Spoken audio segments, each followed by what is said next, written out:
how's life? Seems to be pretty good for you. Yeah, it's going pretty good. We've got 2 in a row as a team, so we're just building the engine around the facility and just trying to get back to what we was in 2019. Okay, when you're running the ball downhill, Deebo, do you see people making business decisions? Is it something you're seeing as you're running downhill, Deebo? I mean, honestly, I really don't pay attention. I mean, if they move out the way, they move out the way. If they don't, they just gonna feel it. But you could see it though, right? You come on now. You could see the eyes maybe getting wide, and you could see them maybe getting down a little lower than they're trying to get some leverage here. Most people kind of turn it down, but some people out there just make business decisions and just kind of throw their body, just hoping I fall down too. Well, I mean, that's not really happening. I'm not seeing that. Do you like the contact? Do you enjoy it? Of course. So growing up, I played mostly like running back until I kind of got to college, and then I transitioned to a wideout. Okay. Was Spurrier the guy did Steve Spurrier recruit you to South Carolina? Steve Spurrier Jr. did. Steve Spurrier Jr. And Sean Elliott. Who did? Coach Elliott. Okay. So the old ball coach never made it to the Samuel living room? That never happened? No, sir. He did not make it there. Okay.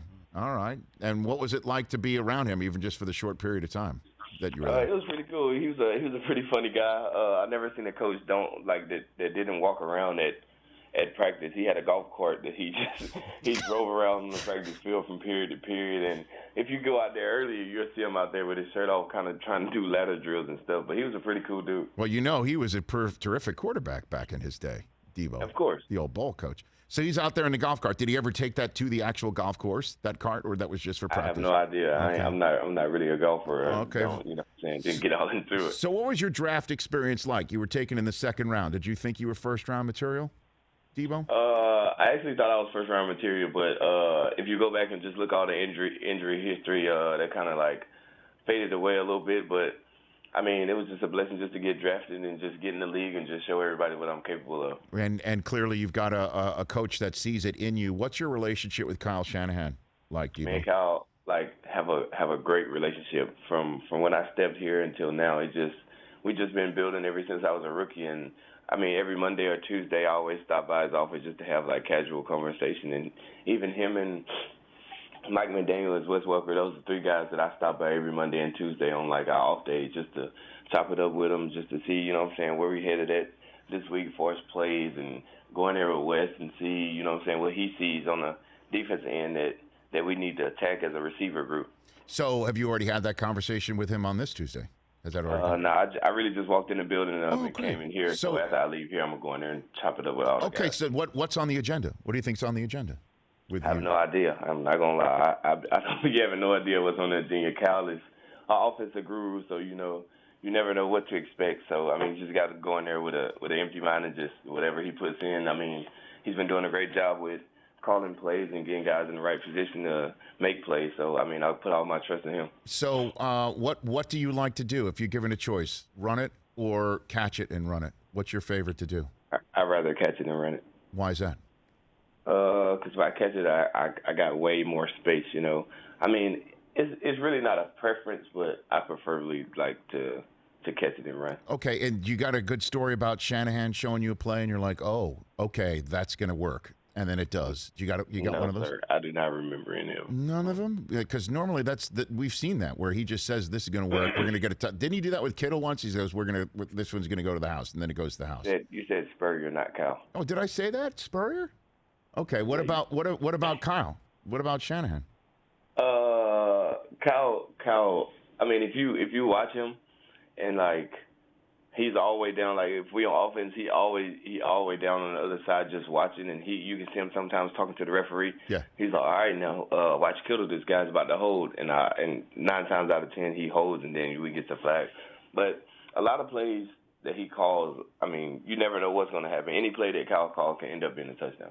Well, and from the outside looking in, Deebo Samuel, here on the Rich Eisen Show, sometimes we could see that it might not be all roses and rose petals to be a receiver in this system. This year we saw Brandon Ayuk take some time to finally get back in the last couple of weeks to what we saw in his rookie season.